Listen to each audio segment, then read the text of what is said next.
श्री कृष्ण लीला पुरुषोत्तम भगवान अध्याय 2 कंस द्वारा उत्पीड़न का प्रारंभ।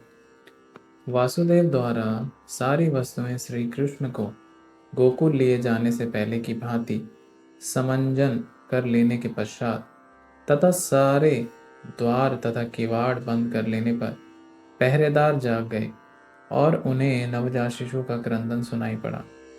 कंस शिशु जन्म समाचार सुनने की प्रतीक्षा ही कर रहा था कि पहरेदारों ने तुरंत आकर जानकारी दी कि शिशु उत्पन्न हुआ है। उस समय वह तेजी से अपनी शैया से उठ बैठा और चिल्लाया, अब मेरे जीवन का क्रूर काल उत्पन्न हो गया है। कंस चिंतित हो गया कि उसकी मृत्यु निकट आ गई है, अतः उसने रोमांच हो गया। वह अविलंब उस स्थान की ओर चला जहां शिशु ने जन्म लिया था। अपने भाई को आते देखकर देवकी ने कंस से अत्यंत विनीत भाव से प्रार्थना की, मेरे भ्राता, इस लड़की को मत मारो। मैं वचन देती हूँ कि यह तुम्हारे पुत्र की वधू बनेगी, अतः इसका वध न करो। तुम्हारा वध किसी कन्या द्वारा तो होना नहीं है, यही आकाशवाणी है। तुम्हारा वध तो एक बालक द्वारा होना है, अतः कृपा करके इसका वध ना करें। मेरे भाई, तुमने मेरे कितने सारे सूर्य जैसे प्रतापी नव शिशुओं का वध किया है, यह तुम्हारा दोष नहीं है।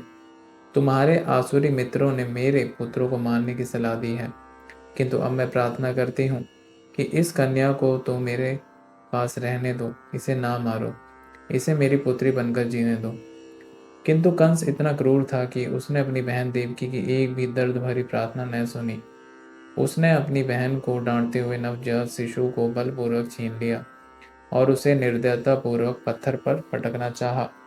यह एक क्रूर असुर का ऐसा सजीव उदाहरण है जो अपनी व्यक्तिगत तृप्ति के लिए सारे संबंधों की बलि दे सकता है।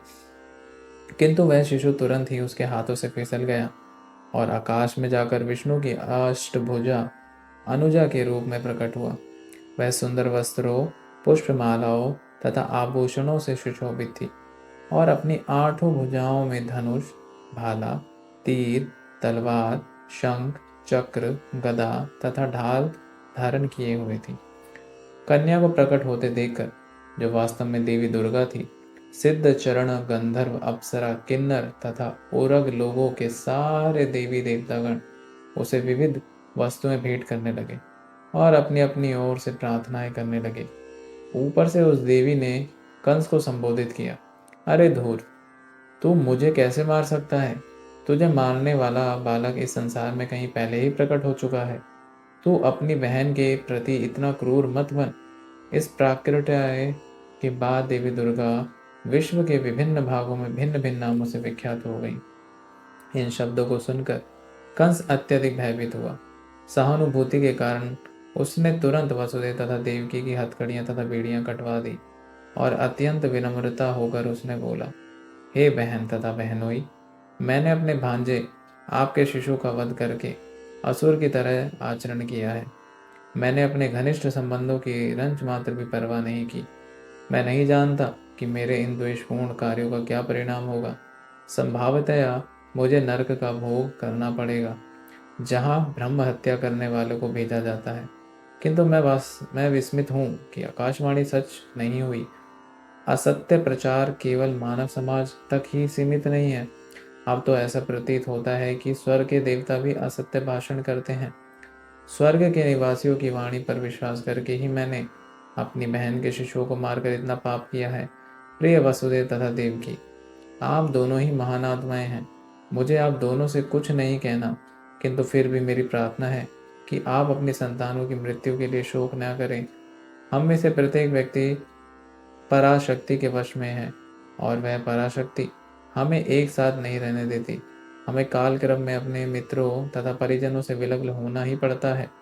किंतु हमें यह निश्चित रूप से जान लेना चाहिए कि विभिन्न भौतिक शरीरों के न रहने पर भी आत्मा अशक्त रूप से निरंतर बनी रहती है। उदाहरणरत मिट्टी के अनेक पात्र घाट हैं। वह पहले बनाए जाते हैं और फिर तोड़ दिए जाते हैं, किंतु तो भी मिट्टी सादा मिट्टी ही रहती है। इसी प्रकार विभिन्न परिस्थितियों में आत्मा के शरीर बनाए और बिगड़ते जाते हैं। किंतु आत्मा शाश्वत रह जाता है। अतः शोक करने की कोई बात नहीं है। प्रत्येक व्यक्ति को समझना चाहिए कि यह भौतिक शरीर आत्मा से भिन्न है, और जब तक कोई इसे समझ नहीं लेता तब तक उसे देहांतर प्रक्रिया स्वीकार करनी होती है। मेरी बहन देवकी, आप इतनी सुशील तथा दयालु हैं, कृपया मुझे क्षमा कर दें। मैंने आपकी संतानों का जो वध किया है, आप उनकी मृत्यु से शोक संताप्त न हों।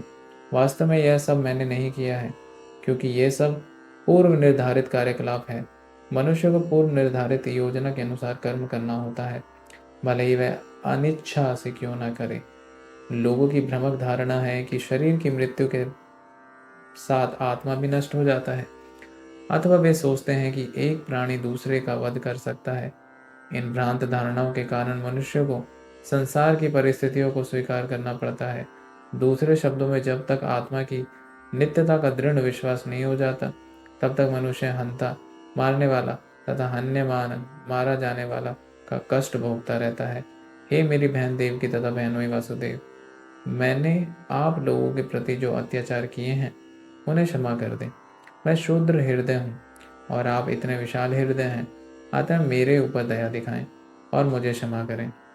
जब कंस इस प्रकार अपनी बहन तथा बहनों से बातें कर रहा था, तो उसकी आंखों से आंसू की धारा बहने लगी और वह उनके चरण कमलों पर गिर पड़ा। कंस ने जिस दुर्गा देवी को मारने का प्रयत्न किया था, उसी के वचनों पर विश्वास करते हुए उसने अपने बहनोई तथा बहन को तुरंत बंद मुक्त कर दिया। उसने स्वयं उनकी हथकड़ियां खोल दी और उनके प्रति परिवार के ऐसे सदस्यता की भांति वह सहानुभूति दिखाने लगा। जब देवकी ने अपने भाई को इस तरह पश्चाताप करते देखा, तो वह शांत हो गई और अपनी संतानों के प्रति किए गए सारे अत्याचारों को भूल गई। वसुदेव भी विगत घटनाओं को विस्मरण करते हुए अपने साले से हंसकर बोले, हे भाग्यशाली साले, तुम भौतिक शरीर तथा आत्मा के विषय में जो कुछ कह रहे हो वह बिल्कुल ठीक है। प्रत्येक जीवात्मा जन्म से अज्ञानी है और वह अपने आप को भौतिक शरीर समझ बैठता है। यह जीवात्मा बुद्धि अज्ञानता जनित है और इसी अज्ञानता के आधार पर वह हम पर शत्रुता या मित्रता पैदा करते हैं। शोक, हर्ष, भय, ईर्ष्या, लोभ, मोह तथा उन्माद हमारी देहात्मक बुद्धि के विभिन्न पक्ष हैं। इस प्रकार से प्रभावित मनुष्य भौतिक देह के कारण ही शत्रुता में प्रवृत्त होता है। ऐसे कार्यों में लग जाने के कारण हम श्री भगवान से अपना शाश्वत संबंध भूल जाते हैं। वासुदेव ने कंस की उदारता का लाभ उठाकर उसे बताया कि उसके नास्तिक कार्यकलाप भी जैविक, जैसा कि भौतिक शरीर को खुद समझ लेना इसी देहात्म बुद्धि से जन्य है। जब वासुदेव ने कंस को इस प्रकार ज्ञान प्रदाय बातें की, तो वह अत्यधिक प्रसन्न हुआ और इससे अपने भांजों को मारने की अपराध भावना कुछ कम हुई। अपनी बहन देवकी तथा बहनोई वासुदेव से आज्ञा लेकर वह शांत चित्त अपने घर लौट आया। किंतु दूसरे ही दिन कंस ने सारे मंत्रियों को बुलाकर उनसे विगत रात्रि में जो कुछ घटा था वह कह सुनाया। कंस के सारे मित्र आसुरी थे और देवताओं के परम शत्रु, अतः वह अपने स्वामी से रात्रि की घटनाओं को सुनकर उदास हो गए।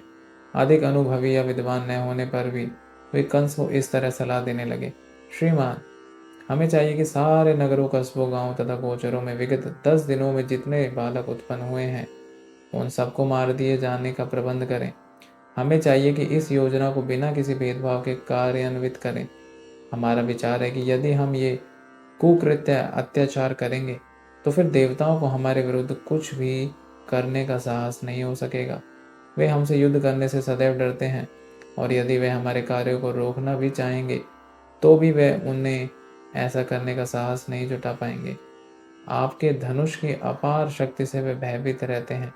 निसंदेह हमें इसका अनुभव है कि जब जब युद्ध के लिए सन्निध होकर आपने उन पर बाणों की वर्षा की है, तब तब वे अपने प्राणों की रक्षा करने के लिए चारों दिशाओं में भागे फिरे हैं। अनेक देवता आपसे युद्ध करने में असमर्थ रहे हैं और उन्होंने तुरंत ही अपनी पगड़ी उतारकर तथा अपने बालों की ग्रंथियां खोलकर आपकी शरण ग्रहण की है और हाथ जोड़कर अपने प्राणों की भीख मांगते हुए कहा है, हे स्वामी, हम आपके पराक्रम से भयभीत हैं, आप इस घातक युद्ध से उबारिए।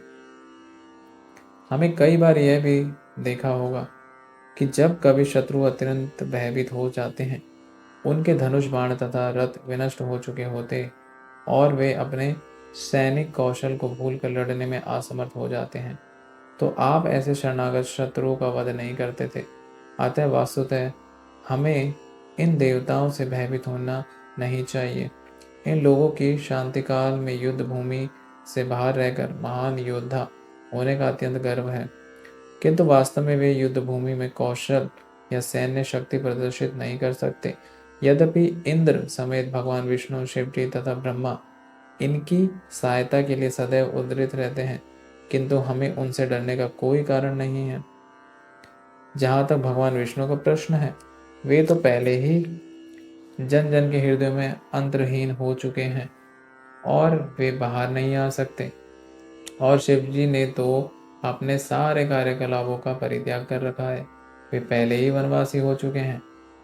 और भगवान ब्रह्मा हमेशा विभिन्न प्रकार की तपस्याएं और ध्यान में लगे हुए हैं। इंद्र तो आपकी शक्ति के सक्षम तिनके जैसा है। अतः हमें इन देवताओं से डरने की कोई बात नहीं है, किंतु हमें असावधान भी रहना चाहिए, क्योंकि देवता हमारे कट्टर शत्रु हैं। हमें अपनी रक्षा करने के लिए सावधान रहना चाहिए।